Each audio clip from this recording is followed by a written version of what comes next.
High guys, welcome back to my channel Ishika's creation. আগের ব্লগটাতে দেখিয়েছিলাম গঙ্গোত্রী পর্যন্ত। আজকে শুরু করছি সেখান থেকেই।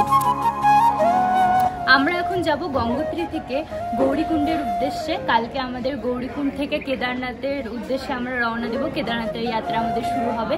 তো চলো তাহলে এই রাস্তাটা তোমাদের সাথে শেয়ার করব, আর কি কি হচ্ছে সবকিছু শেয়ার করব। দেখা করছি একেবারে গাড়িতে। গঙ্গোত্রীতে আমরা এই হোটেলটাতে ছিলাম। এই তো আমরা রেডি বেরোনোর জন্য, গাড়িতেও উঠে গিয়েছি আমরা। আর আজকে জানো চারিদিকে সিনারিটা আরও সুন্দর লাগছিল, কারণ কালকে রাত্রি হয়ে যাওয়াতে আমরা দেখতেই পারিনি আশেপাশের সিনারি। আজকে সকালবেলা দারুণ লাগছিল চারিপাশ, ওপর দিক দিয়ে সাদা বরফে ঢাকা পাহাড়গুলো দেখা যাচ্ছিল। আহা, কি যে সুন্দর লাগছিল। আমাদের এখনও এখান থেকে যেতে হবে 300 কিলোমিটার রাস্তা। আজকে হয়তো আমরা পৌঁছাতে পারবো না, কোথাও স্টে করতে হবে। তারপরে আমরা একটা সুন্দর জায়গা দেখে একটু দাঁড়াই, এখানে কিছু সময় আমরা কাটাই, কিছু ফটো ভিডিও আমরা ক্লিক করি। একটানা জার্নি করে যেতে কারই ভালো লাগে, একটু থেমে থেমে গেলে মনও ভালো থাকে আর আশেপাশের সিনারিও দেখা হয়ে যায়।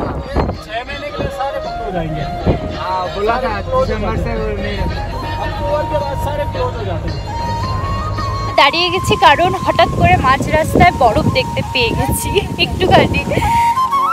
তো আমরা হঠাৎ করে একটা জায়গায় এসে একটা খুব সুন্দর ওয়াটারফল দেখতে পেয়েছিলাম, আর সাথেই অনেকগুলো বরফ জমাট বেঁধেছিল। তো আমরা এখানে দাঁড়িয়ে পড়েছিলাম অ্যাজ ইউজুয়াল ফটো আর ভিডিওর জন্য। আর দেখো কি দারুণ লাগছিল চারিপাশটা।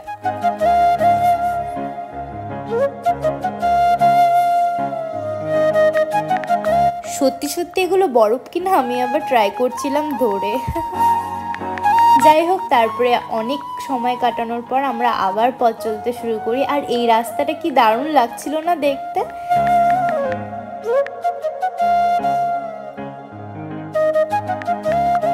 তারপরে সানসেটের সময় হয়ে গিয়েছিল, আর এত সুন্দর লাগছিল উপর থেকে সানসেটটা দেখতে। মানে পাহাড়ের চূড়ায় সূর্যের আলোটা পড়ছিল, অসাধারণ লাগছিল, যেটা হয়তো ভিডিওতে পুরোপুরি ক্যাপচারই হতে পারেনি।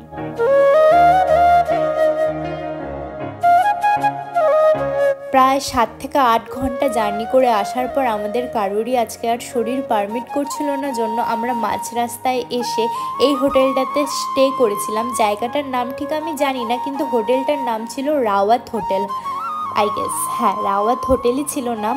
তো আমরা আজকে এখানেই স্টে করব। চলো তাহলে কালকে সকালে দেখা করছি। এটা হলো নেক্সট মর্নিংয়ের ক্লিপ। আমাদের হোটেল থেকে বাইরের ভিউটা এটা ছিল, এত সুন্দর লাগছিল, মানে কি বলবো। হাই, তো কালকে তোমরা দেখেছিলে আগের পার্টটাতে যে আমরা হাফ রাস্তায় এসে একটা হোটেলে আমরা স্টে করেছিলাম, কারণ সবার শরীর খারাপ করে গেছিলো, সবাই টায়ার্ড হয়ে গেছিলো। তাই আমরা হাফ রাস্তায় এসে এই হোটেলটাতে আমরা স্টে করেছিলাম কালকে রাত্রে। তাই আজকে সকাল সকাল আমরা রেডি হয়ে একদম স্নান টান করে রেডি হয়ে গিয়েছি। এখন বাজে 6টা। আমরা এখন যাব, আরও আমাদের 150 কিলোমিটার জার্নি করতে হবে, প্রায় 6 থেকে 7 ঘন্টা লেগে যেতে পারে। চলো তাহলে যাত্রাটা শুরু করি, আর তোমাদের সাথে শেয়ার করব সব কিছু। দেখতে থাকো ব্লগটাকে। তারপরে সকাল সকাল আমরা আবার বেরিয়ে পড়ি আমাদের গন্তব্যের উদ্দেশ্যে। তারপরে আমরা একটা জায়গায় একটু দাঁড়াই কিছু ব্রেকফাস্ট করার জন্য। আমাদের সবারই শরীর আজকে খুবই খারাপ ছিল, জন্য আমরা সেরকম জার্নি আজকে করতেই পারছিলাম না। আমরা আবার দাঁড়িয়ে পড়েছিলাম এই জায়গাটায়, কারণ সবারই শরীর মোটামুটি খারাপ হয়ে গিয়েছিল। তাও একটা মনের মধ্যে একটা হ্যাপিনেস ছিল, একটা ফিলিংস হচ্ছিল যে না, মহাদেবের কাছে যাচ্ছি, সব ঠিক হয়ে যাবে। এইভাবেই আমরা যাচ্ছিলাম। পথ যেন শেষ হচ্ছিল না, কিন্তু মনের মধ্যে একটা হ্যাপিনেস ছিল যে মহাদেবের কাছে যাচ্ছি। তারপর আমার শরীর খুব খারাপ করে গিয়েছিল, এই ক্লিপটা আমি অনেক কষ্টে নিয়েছি। তারপরে হলো আর একটা বিপদ, হঠাৎ করে রাস্তায় ল্যান্ডস্লাইড হয়ে গিয়েছিল, জন্য আমাদের 1 থেকে 1.5 ঘন্টা আরও ওয়েট করতে হয়েছিল। মানে বলে না, যেখানে বাঘের ভয় সেখানে সন্ধে হয়। অবশ্য কেদারনাথের যাত্রা তো এত সহজ না, বাধা তো আসবেই। তারপরে 1-1.5 ঘন্টা আমরা ওয়েট করি, রাস্তা ক্লিন হয়, তারপরে আবার আমরা পথ চলতে শুরু করি, রওনা দেই। প্ল্যান একটু চেঞ্জ হয়ে গেছে। আমাদের ট্রেক করে যাওয়ার কথা ছিল কেদারনাথ পর্যন্ত। আমরা এখন পাটাতে আছি, কিন্তু সেটা পসিবল হয়নি, কারণ আমাদের মধ্যে একজনের শরীর খারাপ হয়ে গেছে। আমাদের সবারই প্রায় শরীর খারাপ হয়ে গেছে। তো আমরা হেলিকপ্টার করেই যাচ্ছি। তো এখন যাব হেলিকপ্টার করে আমরা, তো সেখানেই যাচ্ছি, হেলিপ্যাডের দিকে আমরা যাচ্ছি। আমরা এখন পাটাতে পৌঁছে গেছি। অনেক প্রায় 7 থেকে 8 ঘন্টার জার্নি করে আমরা পাটাতে এসে পৌঁছেছি। এখন যাচ্ছি হেলিপ্যাডের দিকে, কারণ আমরা হেলিকপ্টার করেই যাচ্ছি কেদারনাথে।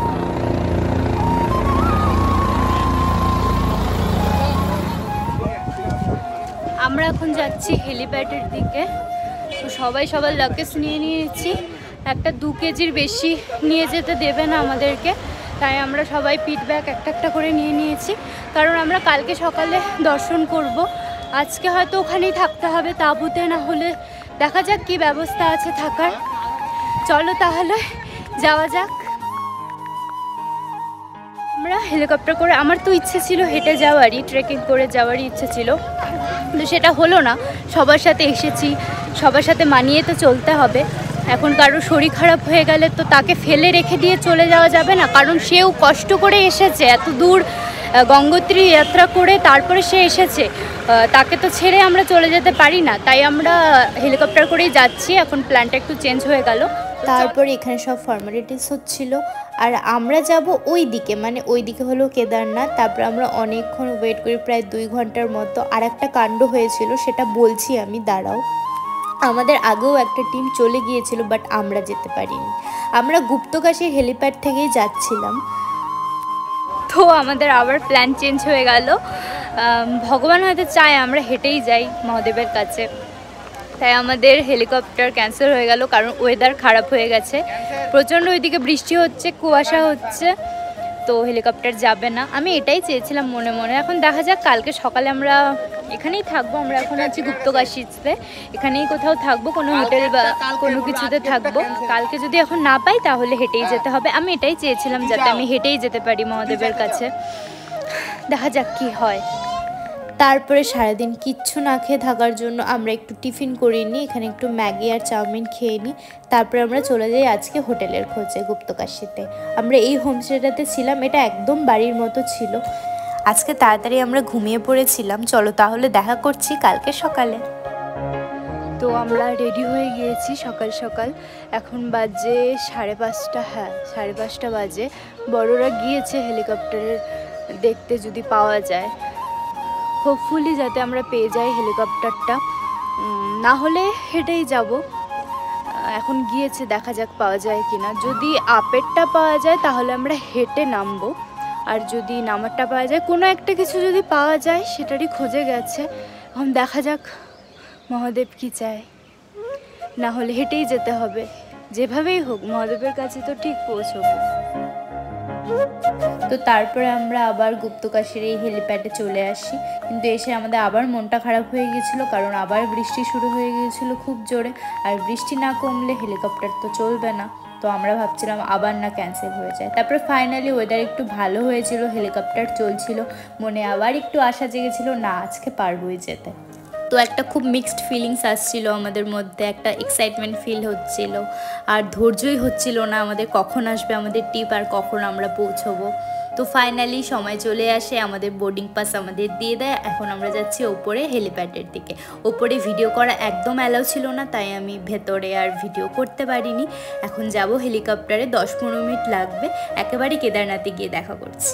এই তো ফাইনালি আমরা কেদারনাথে পৌঁছে গেছি। मैं फोन में बैठी थी, उसका फोन में दिया था आप इसलिए वीडियो नहीं बनाने दिया। रास्ते सुना हट कोई नाम ला तो আমরা জাস্ট কেদারনাথে এসে পৌঁছালাম। এখন আরও কিছুক্ষণ যেতে হবে, তারপরে মন্দির, একটু কিছুক্ষণের রাস্তা। আর এখানে ভিউ জাস্ট দেখো তোমরা, অসাধারণ। একটু শ্বাসকষ্ট প্রবলেম হচ্ছে সবারই, কিন্তু কোনো ব্যাপার নেই, ভিউ দেখে আর কিছু মনে হচ্ছে না।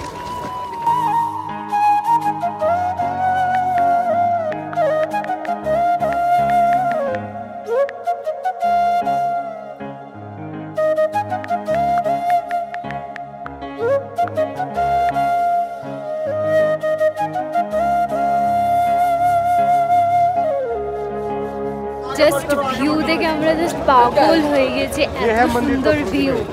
মানে ভাবতে পারছি না আমরা, যে সত্যি হয়তো তাহলে স্বর্গই বলে। সত্যি মহাদেবের কাছে মানে একটা অন্যরকমই ফিলিং হচ্ছে। ফিলিংটা হয়তো যারা একমাত্র এসেছে, যারা এখানে আছে, তারাই বুঝতে পারছে ফিলিংটা কতটা ভালো হচ্ছে।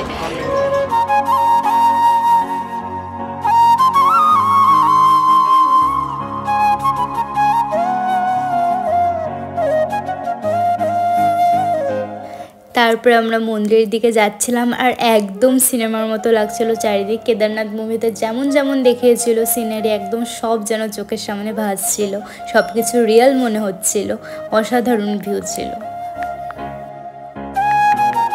তো ফাইনালি আমরা সেই মন্দিরের সামনে পৌঁছে গেছিলাম, কেদারনাথ মন্দির। একটা অন্যরকমের ফিলিংস হচ্ছিল।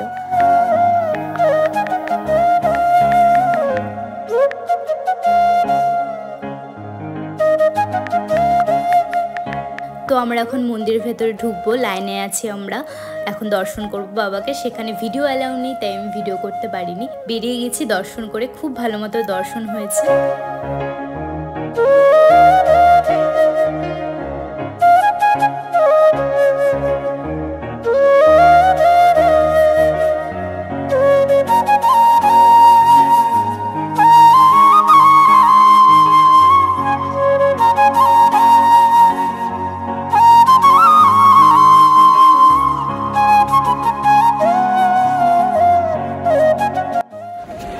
ওয়েদার একদম খারাপ হয়ে গিয়েছে, কিচ্ছু দেখা যাচ্ছে না, সব সাদা হয়ে গেছে। আমরা এখন ব্যাক করছি, পুজো দেওয়া কমপ্লিট হয়ে গেছে। তারপরে ওয়েদারটা অনেকটাই খারাপ হয়ে গিয়েছিল, আমরা এখন নামবো, আমরা হেঁটেই নামবো এখান থেকে। আমরা এখন সেই পথেই যাচ্ছিলাম। আর এগুলো হলো তাঁবু, ক্যাম্পিংয়ের ব্যবস্থা, মানে যারা এখানে রাত্রে থাকতে চায় তাদের জন্য। তো পুজো দিয়ে বেরোনোর পরে একটা অন্যরকম ফিলিংস হচ্ছিল, যে মনে হচ্ছিল না আমি পেরেছি, আই ডিড ইট। তারপরে সবারই শ্বাসকষ্ট হচ্ছিল জন্য আমি এখানে কর্পূর টেনে নিচ্ছিলাম, মানে কর্পূর অনেকটা হেল্পস করেছিল আমাদের যাদের শ্বাসকষ্টের প্রবলেম হচ্ছিল। তারপরে সত্যি কথা বলতে আমি আর ব্লগ কন্টিনিউ করতে পারিনি, কারণ আমার ফোনে চার্জ ছিল না। অনেকক্ষণ পরে আমি একটা ক্যাম্প দেখতে পেয়ে সেখানে অল্প চার্জিংয়ের পয়েন্ট পেয়ে গেছিলাম জন্য একটু চার্জ করতে পেরেছিলাম। এটাতে কথা বলছি কারণ প্রচণ্ড খিদে পেয়ে গিয়েছে, মানে এখানে প্রচণ্ড বৃষ্টি হচ্ছে, তার মধ্যে ওয়েদার এত খারাপ, সবাই মিলে যে রেনকোট পরে নিয়েছি আর ঠান্ডায় তো কেঁপে যাচ্ছি। তাও একটা মনের মধ্যে আলাদা রকম একটা জোর আছে। মহাদেবের কাছে গিয়েছিলাম, দর্শন করে ফিরে আসছি, এটাই অনেক। তারপরে আমরা হালকা খাওয়া দাওয়া করে আবার নামতে শুরু করি। আর রাস্তা সম্পর্কে কি বলবো, যারা একমাত্র এসেছো, যারা এক্সপিরিয়েন্স করেছো তারাই জানো হয়তো কতটা রাস্তা, কতটা কি, কতটা কষ্টের, কতটা ভয়ঙ্কর, কতটা সেটা ভাষায় প্রকাশ করা যাবে না। তো যারা আসতে চাইছো তারা আসো, মনে জোর নিয়ে এসো, অবশ্যই পারবে, ভয় পাওয়ার কিছুই নেই। হ্যাঁ, সকলের কষ্ট হয়েছে, শুধু আমাদের নয়, চারিদিকে যেখানেই তাকাচ্ছিলাম সবার কষ্ট হয়েছে। আমরা সন্ধ্যে 6টার সময় রওনা দিয়েছিলাম, আমরা ঢুকেছিলাম পরের দিন সকালবেলা গৌরীকুণ্ড। চলো তাহলে আজকে এখানে এন্ড করছি, দেখা হচ্ছে আমার একটা নতুন ভিডিওতে। হর হর মহাদেব।